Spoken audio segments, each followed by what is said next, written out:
So, Danny, the first away game of the season tomorrow at Fylde. What threats are they going to pose?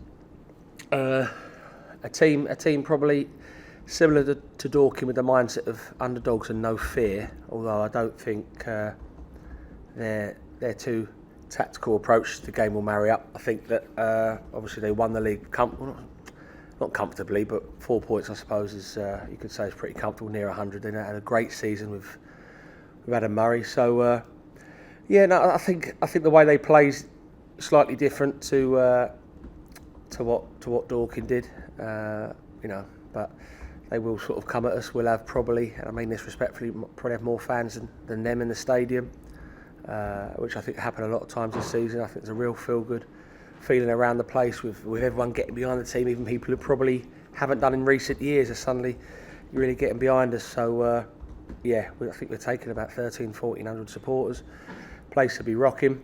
But with that, it becomes you've got to deal with the underdogs, and they certainly will be underdogs tomorrow, whilst having some very good team, some very good players, very good style of football, and obviously a very good manager.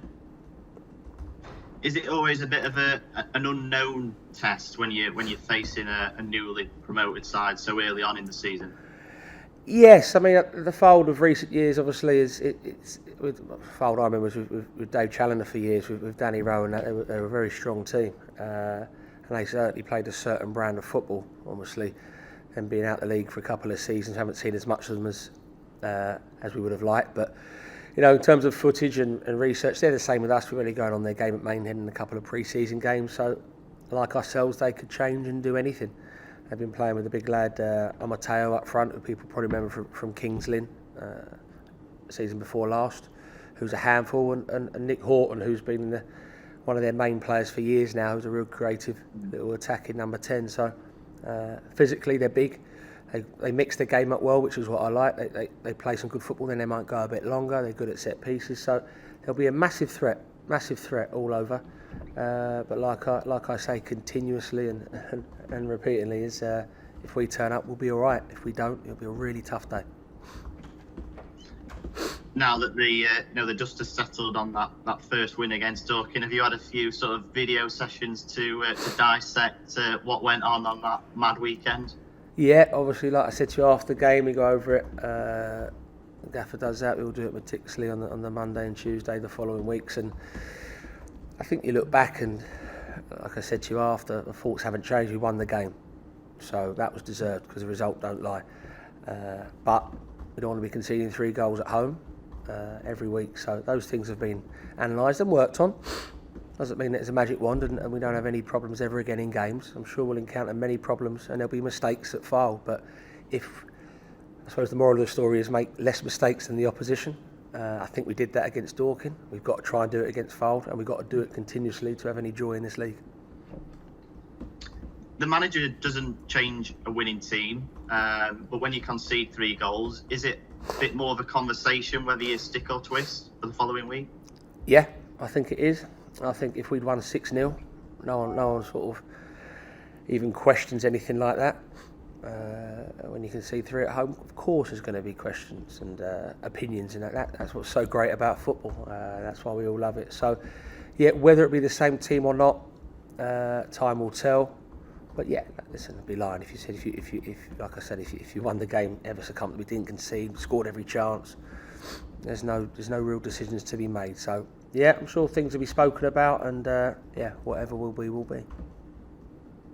One notable absentee last week was obviously Jeff King. How has he taken that news to being left out?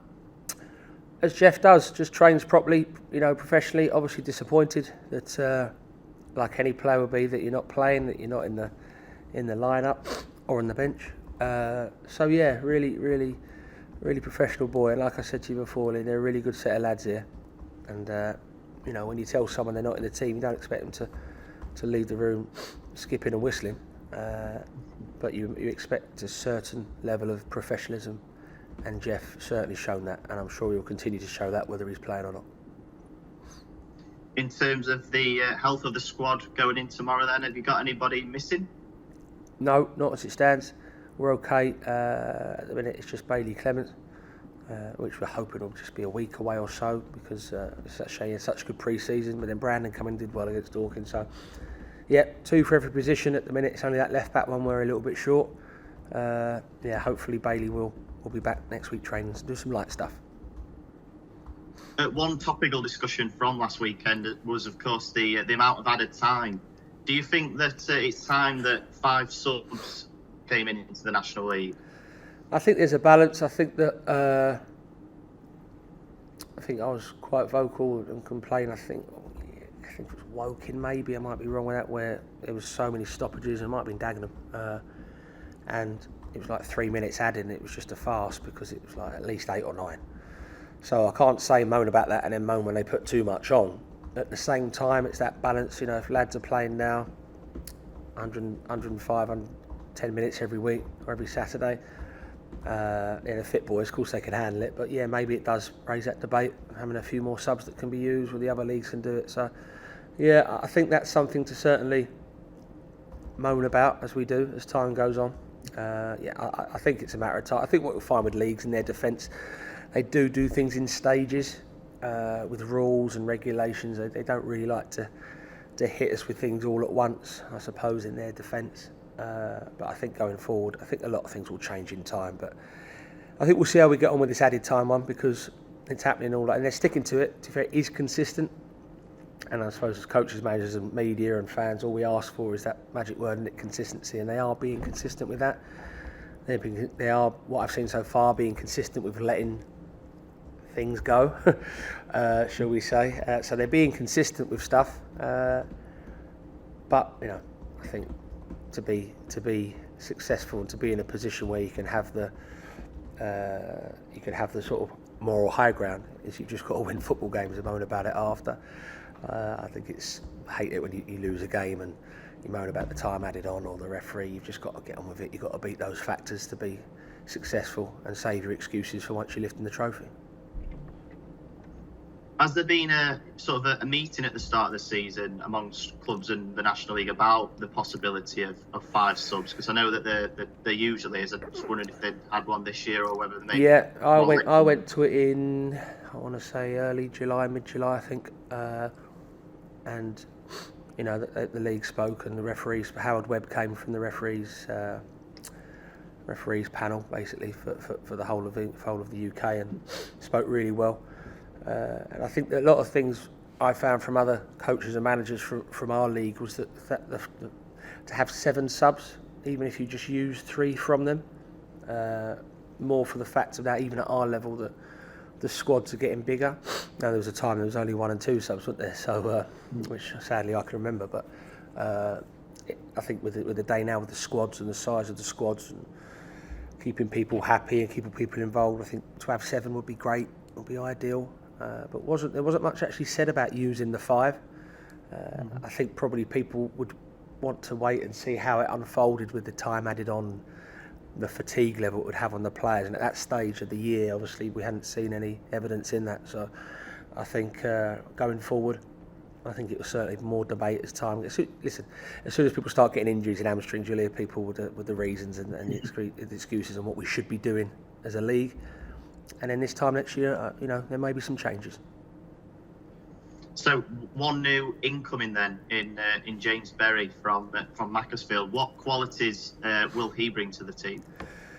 Very direct, very hungry. Speaking to me, he's so hungry to learn. He's so happy to be here. Just wants to get on the pitch. I think Macclesfield, to be fair, yes, they're a Northern Premier team, but they're not. They're going for it. I should imagine they'll win that league quite comfortably this year. And he's one of many players they've got there that are young and hungry. They've recruited well, and now we've recruited from them. So the supporters are getting someone like, people like Harley and Dobbs, young lads. I won't name all of them, so I'll forget some names, but lads that are hungry to succeed and want to achieve great things with this football club. I think he can play on either side of the pitch, right-footed, but can play either side, can play off the front, can play up front. So it's another one of those areas where hopefully he can get supporters off their seat. How has this one come about then? Is he just someone who sort of cropped up on the recruitment radar then? Yeah, that's how it is. And I think you hear things, through our room about players that are tearing it up, and everyone in the room has links, and knows people who's heard of a player, and then we'll go and watch them. Or Gary will go and watch them. Gaff will go and watch them. Or I'll go somewhere and watch some, and to have another little opinion on them. And then obviously it's decision time, isn't it? And can you come to a deal to bring him in? Thankfully, the club have done that. And like I say, he and us now can't wait for him to get going. I take it, I don't know if you've had any training with yourselves or not yet, but could he be possibly in the squad tomorrow? First day today, he'll be travelling with us, so he's available for selection. Brilliant. Well, thanks for your time, Danny, and good luck tomorrow. Thanks, Liam. Top man.